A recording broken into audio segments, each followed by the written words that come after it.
Rolling. It's Saturday, December 20th, 2025. Recorded live from the English Valley's History Center, here's Jackie. Hi, I'm Jackie McDermott, and this is my friend, Cassie O'Rourke. Cassie O'Rourke.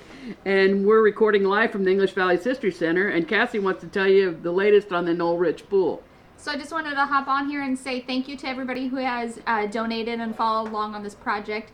We've been making some huge strides on this project. We announced last week that we had hit the $40,000 mark, and since that announcement, we have gotten really close to the $50,000 mark.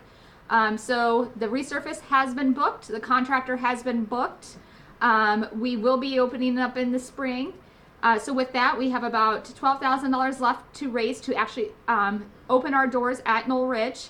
And then also wanted to just pop on here and say, if anybody is interested in working at the pool, in the concession stand, lifeguarding, reach out to one of us, and we'd love to talk to you about, because we're going to start our hiring process. Again, thank you for everybody who's donated and followed along on this journey with us. We appreciate everybody's support and advocating for this project. Thank you so much, Cassie, and we'll talk to you soon. Thank you. We're going to continue now with the diaries. This diary was written by Libby Wade. She was my great-great-aunt, and her full name was Mary Elizabeth Claypool Wade. She was 75 years old in August of 1950. And here's a picture of Lib on the left with her nieces and nephews that were the children of her brother, Verner Claypool. They are Jonathan or Jaunty Claypool, Louise Claypool Long, Otis Claypool, and Bertha Claypool Geringer. What'd I say? You said Verner.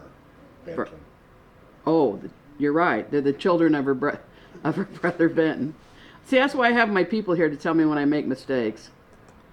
My people. The gallery. Go ahead. I'm sorry. August 28th, 1950. I cooked the beets and the chicken and got other things ready for dinner. Alice Van Aken was here a little while. Russell went to work. They are too short. Dave Green and Dick Johnson quit. Alice Van Aken was 61 years old and the wife of John Van Aken. Alice is a news reporter for the local papers. She was the step-grandmother of History Center board member Carolyn Elwood and of my friends Jim and Lynn and Kathy Morrison Netzer. Those two boys that quit at the end of August from the Home Lumber Company were headed to college. And here's Dave Green.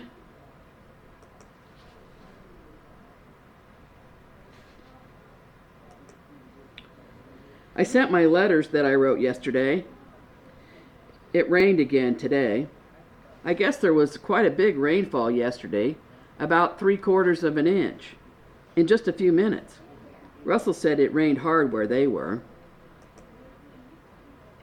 Russell is Lib's youngest son, and she lives in his house with him.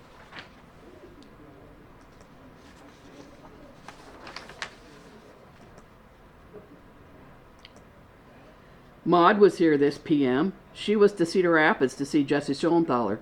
She is getting along fairly well, but has quite a lot of pain. Maud Claypool is married to Lib's nephew, Ray Claypool.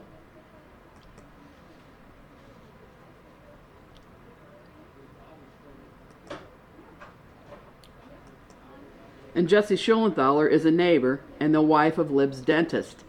She has been in the Cedar Rapids hospital.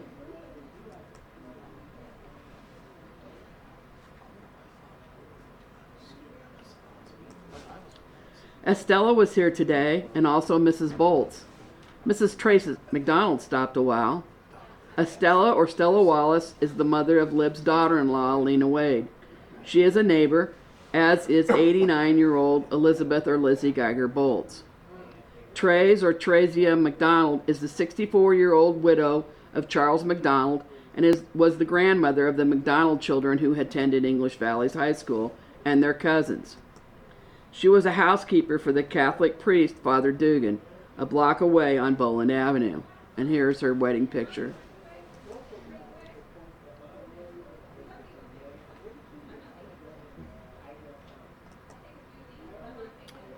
Maud brought me the cover for my sectional cookbook, a 3-hole binder, 39 cents. I received the bread section today. Jack Hall is home. I saw him pass by. He is in the service. Saw in the Cedar Rapids paper that Frank Rugg's son, James, was wounded in Korea. Shrapnel hit him in the neck. He is in the hospital in Tokyo. Jack Hall was a neighbor, and he was the son of Roy and Lona Hall and a graduate of North English High School.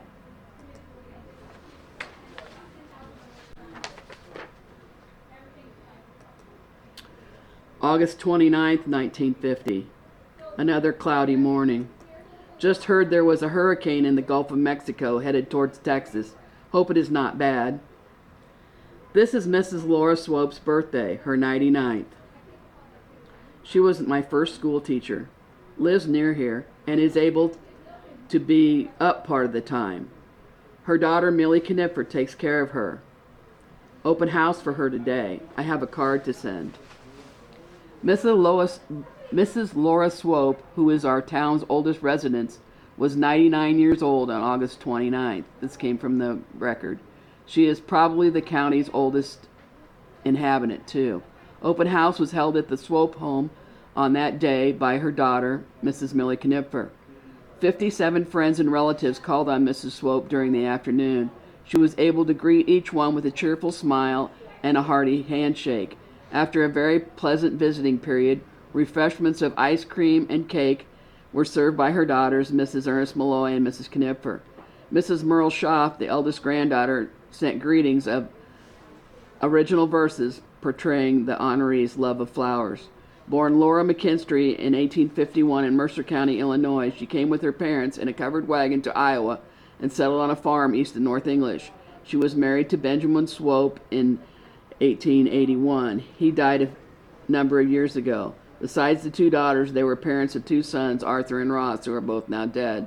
Mrs. Swope, who at one time was a school teacher, retains the alertness, inquiring mind, which is a boon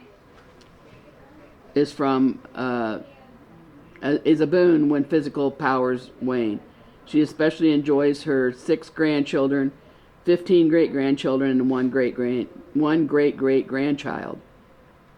She feels that this birthday, her 99th, was the happiest of all.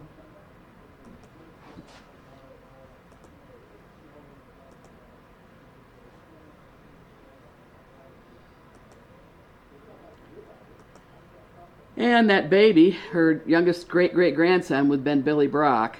And here's a picture of Mrs. Laura Swope and her daughters and granddaughter and great-granddaughter, who would be Doris Brock, and then Billy.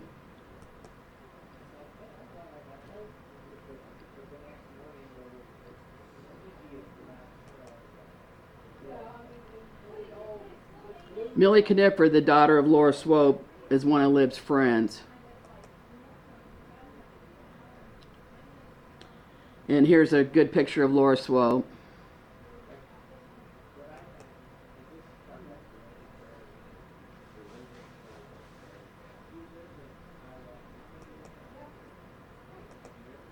And here's Millie Knipfer.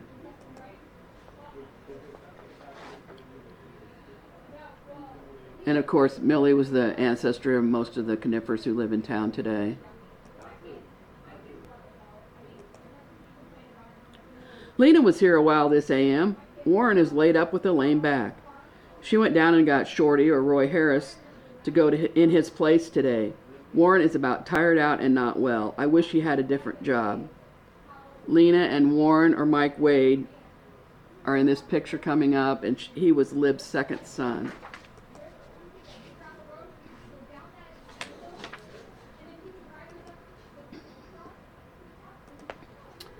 Phyllis and Bonnie Voss went to Des Moines today. Maud was here this PM. Phyllis Wade is Lib's granddaughter, the older daughter of Mike and Lena, and a 1949 graduate of North English High School. And here's Phyllis on the right with her parents and her little sister.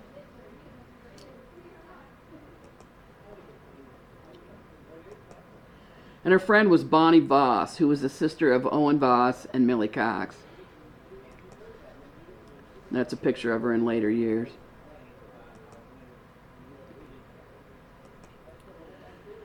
I heard that Marvin and John Francis Gehringer and Laverne or Squirt Wilkerson enlisted yesterday in the Air Force in Cedar Rapids. My uncle Marvin Geringer and Squirt Wilkerson and J.B. Miller are pictured in this next picture when they were overseas.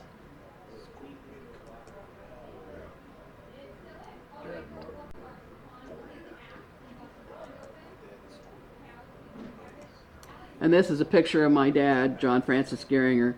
He was in the Air Force and he served in Germany.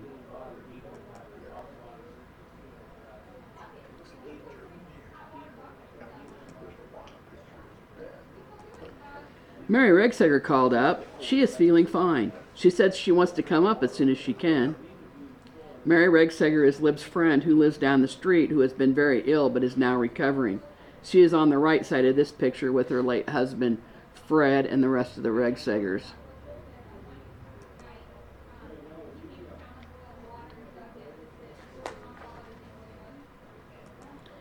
It was so cold I lit the oil burner in the evening. Russell went with Mildred to Williamsburg. Mildred Reese is the only girl in this picture coming up, and she's Russell's girlfriend. And this is her brothers with her.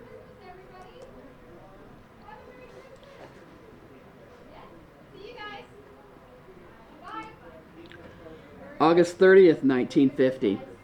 Still cloudy and cold. No rain here yet, but the clouds are dark and heavy. Jenny and Kathy came up. She wanted some striped overhaul material for patching. Found it upstairs. Jenny Wade is the wife of Lib's oldest son, Wayne, or Perky Wade. Here's her picture, their picture. And Kathy Kurtz is Jenny's granddaughter. There are quite a few things stored in the upstairs of Lib's house, including flour and baking necessities and extra material, etc. There's Kathy.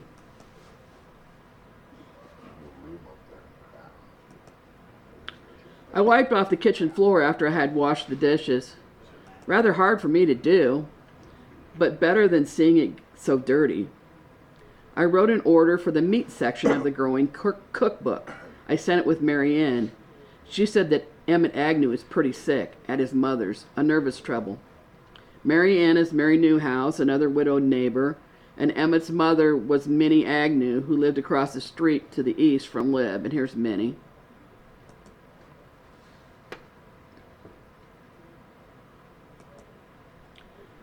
Mary R. came up this p.m. with Mrs. Halls. She seems to feel quite well, but is a little shaky in the knees yet. She looks like she has been sick for sure, weighs about 70 or 80 pounds.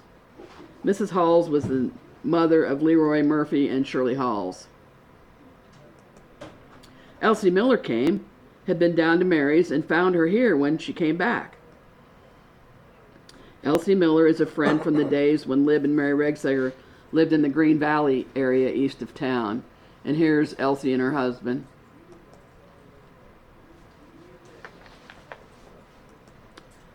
Hattie is visiting her sister, Ruth Bursler's. Will be home tomorrow, perhaps.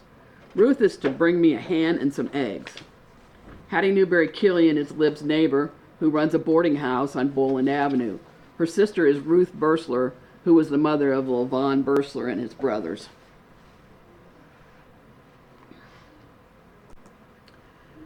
Russell gone again tonight. I'm alone. Tired enough to go to bed early. Russell brought the laundry from Lila's. $3 this time. Lila Cobb is the mother of Glenn Cobb, who was married to Lib's granddaughter, Hazel Wade Cobb. She has been doing the laundry for Lib and Russell since Lib is no longer able to do it herself.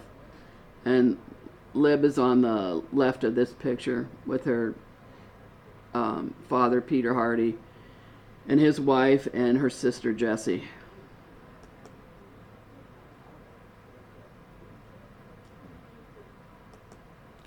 August 31st, 1950. The sun is shining at 8:30, but it is so cold. The radio report was 43 degrees in some place in Iowa, I believe Atlantic. This has been such a cool summer most of the time. Hurricanes threaten the south and the east part of the United States. One is raging now. This is Harold's birthday, 25. It don't seem that long. I could do lots more then than I can now. I have defrosted and washed the refrigerator this morning. What a job. I don't like that job, but it's not hard to do. And here's Harold, or Stub Wade, Lib's youngest living grandson in Iowa, and he works for his dad, Wayne or Perky Wade, in the corn shelling and trucking business. And in this picture, he's with his sister, Hazel.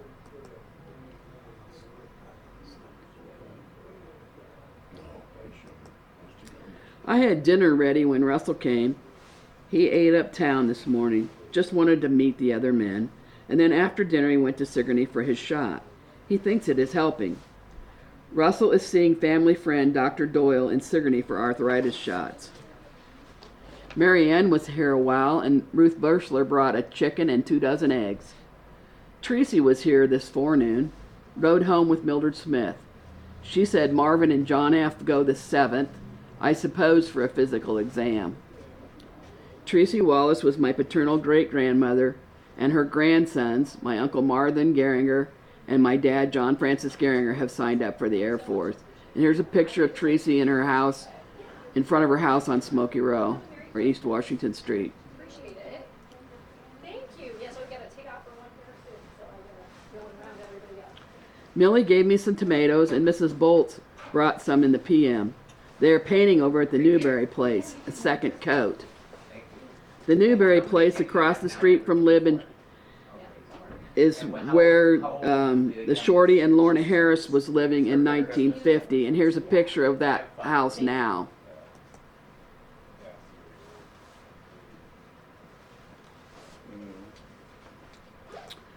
Russell went back to work after supper. They are unloading sand. Warner Bairds are moving into part of the Hartzell house. A lot of work goes on behind the scenes to keep the History Center operating. This includes cataloging sessions, creating displays, coordinating and preparing for monthly programs, responding to requests for media, responding to requests for family and community histories, keeping up the social media, finances, cleaning, maintenance, and providing treats for programs. There's a whole lot more activity that supports the center operations and is largely contributed to the time and effort of board of directors and volunteers. The History Center board is composed of Dave Jackson, president, Scott Romine, vice president, Bonnie Romine, secretary, Don Banning, treasurer, and directors Carolyn Elwood, Shelley Gerard, Alan Ackerman, and Dan Best. Please send donations to the English Valley History Center, P.O. Box 70, North English, Iowa 52316. Oh, and I also forgot to say when we were talking about the pool, the address to send your donations to the pool is P.O. Box 114, North English, Iowa 52316, or you can Venmo at Knoll Ridge, and that's Knollridge. This is a reminder that the next alumni luncheon group will meet at the Main Street Pub and Grub in North English in April. Please contact Linda Holden Carter or Alice Flooring Stramer for reservations as the time approaches. The Bob and Ethel Casteel story. Bob and Ethel Casteels were community leaders and entrepreneurs, but most of all, they were wonderful, well-rounded people. Their impact on this community over the last 75 years was tremendous.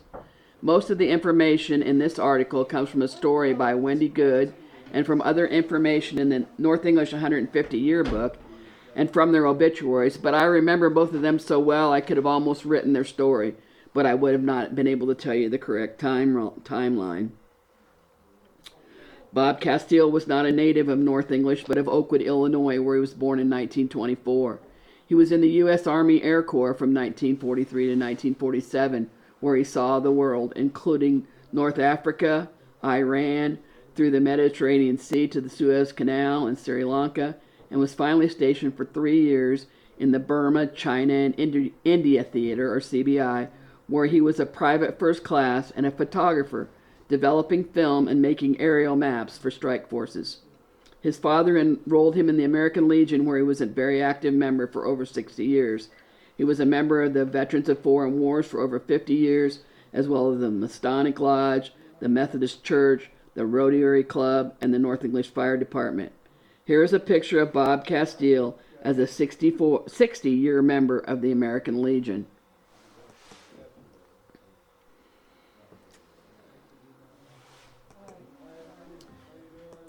And here is one of him on the VFW float in the 1976 North English Bicentennial Parade, where he is second from the right in the back row.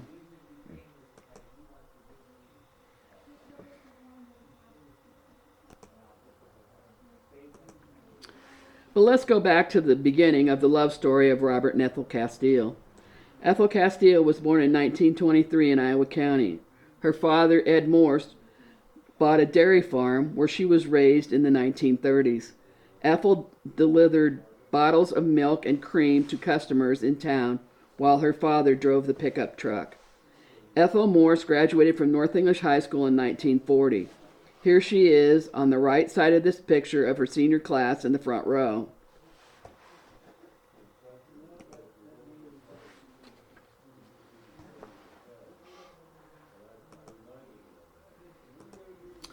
Ethel had been married and divorced and had a little girl.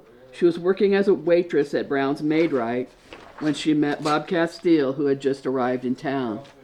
After his discharge from the service, Bob was on his way to Colorado to seek employment. He stopped in North English to visit his military buddy, David B. Evans. David and his mother were operating Evans Hardware and asked Bob to stay and help him. Bob said he would stay 2 weeks, and he stayed the rest of his life. Yeah. Bob moved on to employment at the Home Lumber Company after they met, and Ethel went on to work at the Farmers Savings Bank. Bob jumped right into this social life in North English, and according to a newspaper article I saw, was already the scoutmaster for the local Boy Scouts by 1950. Bob and Ethel were married October 22nd, 1950, and he adopted her daughter Maxine. They later had 2 more girls, Marilyn and Marianne. All 3 of the girls graduated from English Valleys High School. And here is Bob and Ethel's wedding picture.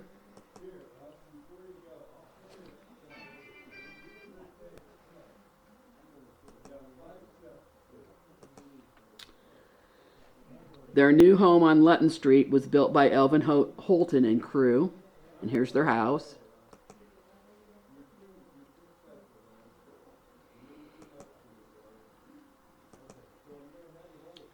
Bob drove a truck for Don Van Torn, and they operated the Orpheum Theater from 1959 to 1961, and Bob was even the town policeman.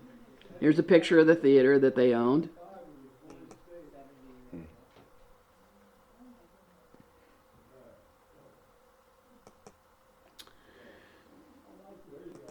And then the Casteels added more community activities to their plate.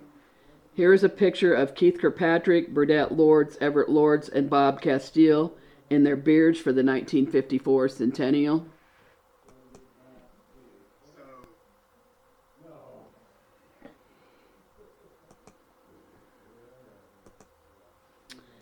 And here is Bob and Ethel, Maxine and Marilyn Casteel in the 1954 centennial picture, which was their Christmas card that year.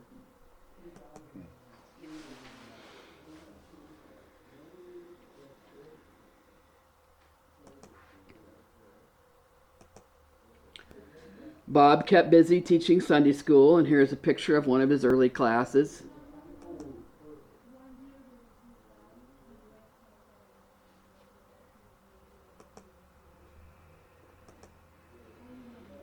And here's a picture of Bob on the podium with the governor, Terry Branstad, when the Highway 149 bypass was opened. He is in the center of the picture in a suit.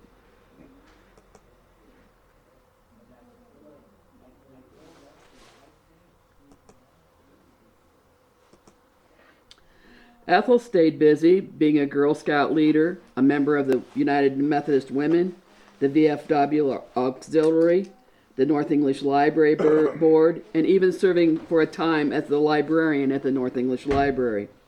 Trish Montross Garrity remembers that Ethel was so knowledgeable about the business end of the United Methodist Women.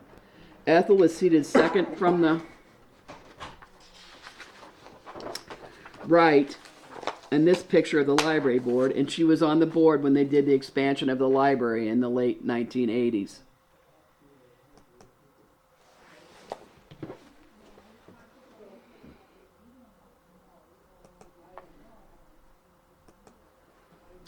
In 1964, Bob and Ethel Casteel started a grocery together called Bob's U-Save that they purchased from Barney and Hildred Morgan. About 10 years later, they started B&E Bakery in the building just south of the U-Save, which had been the North English Record Office. They sold the grocery in 1975. And here's a picture of Bob's U-Save and the corner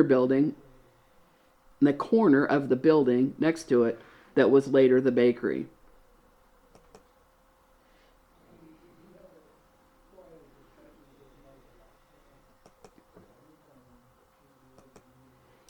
Here's a picture of Bob and Ethel behind the meat counter at the U-Save.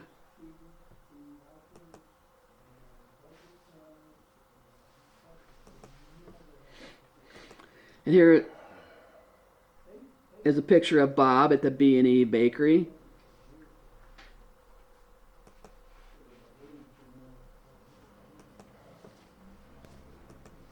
And here's a picture of Ethel at the bakery.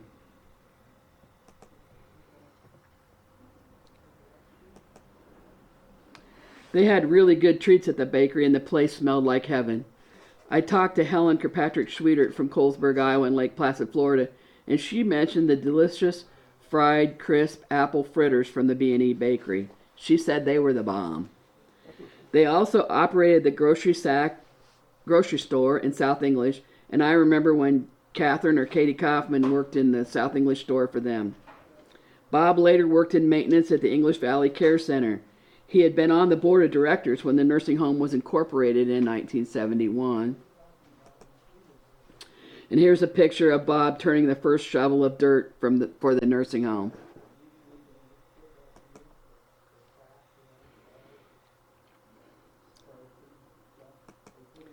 Alan Ackerman told a funny story of when Bob was working at the nursing home and they had to go to North English to pick up something. Bob jumped into his big full-size car and took off at a very high rate of speed. Of course, in those days, most everyone drove pretty fast. As I mentioned before, the Casteels were longtime members of the North English United Methodist Church. Here they are, pictured in the second row of the congregation in 2004.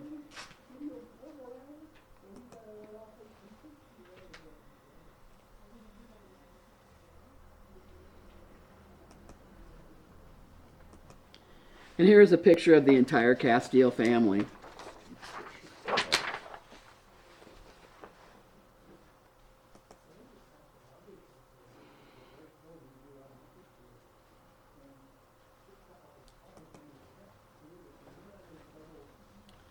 Nearing their retirement years, Bob and Ethel operated the chair repair, where they repaired manual and electric wheelchairs. Ethel kept active with a variety of needlework. Bob passed away in 2009, and in 2016, Ethel moved to Kirksville, Missouri to be near Marianne and Marilyn and their families, where she lived until she passed in 2019. Here's a picture of Ethel in later years.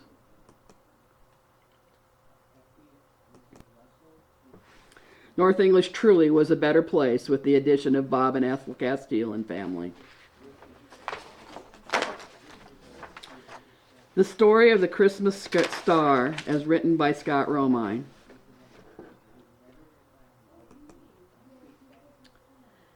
It was in 1926 when three North English men created the popular Christmas star that decorates Main Street every year at Christmas time. They were Jim Lindsay, who managed the North English Oil Company, or Neoco, service station at the south end of Main Street; Leo Wagner, an employee of F. Plank Seed Company on the west side of Main Street; and Vic Van Dyke, a city maintenance worker. There were a few years when the star was not up because the buildings that helped support it were removed, but in 2007 the star was refurbished by some local citizens, including Richard Schmidt and Teddy Tabakhorst, and relocated into a new location near the EV History Center in Freeman Foods. When the city maintenance men, David Knipfer and Jason Lee, with the help of Dave Smith Electric, erect the star before Christmas every year, people in the community always smile.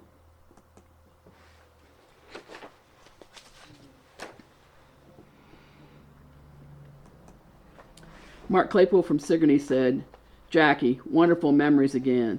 My memories of the Kurtz girls babysitting Mike and I and how much fun they were. You always make my weekend with your dedication to making us all smile." Pam Kavanaugh Shield from Cedar Rapids said, "Another great broadcast, Jackie, especially hearing my parents' names and seeing the picture of them. In that picture, I believe, Mom was pregnant with me, and it has always been a favorite of mine. The memories you present are precious. Those were the days." Alice Stramer from Watkins commented on my broadcast, "History in the Making. I do hope that future historians can learn more about the English Valleys area from information that others and I have gathered."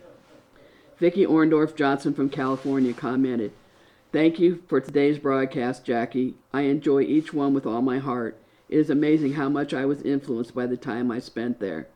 Vicki is the granddaughter of Vic and Lucille Van Dyke and spent her early childhood in North English. I showed this next picture on Facebook last week.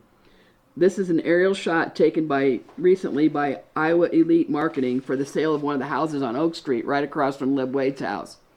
It is interesting to me to see what has changed in 75 years. Those of you that don't have Facebook, I can send you a copy of the picture and my explanation of who lived there. Just let me know. Thank you so much to Jake McLaughlin and Trent Flores from Iowa Elite Marketing for allowing us to use these pictures. And here's that picture from today.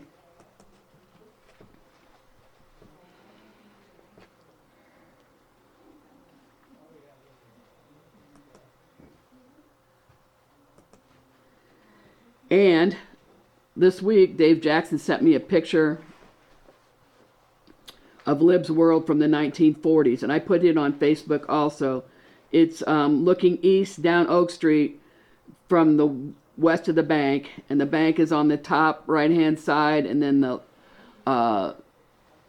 Locker Building, and the Miller Implement Building, Miller Hardware Implement Building, and then Lib Wade's house, and then Minnie Agnew's.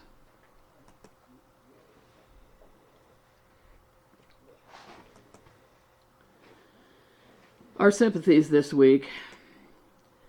First, to the family of Karen Bauer Weldon from the English Valleys High School class of 1962.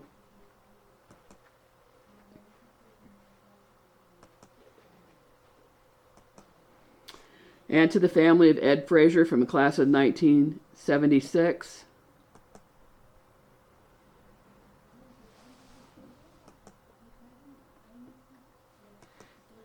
And the family of Jerry Stutzman from 1969.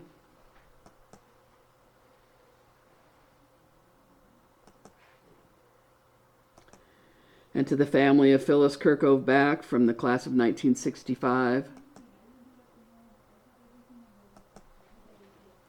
And finally, to Gary Dennison's family. He was in the class of 1970.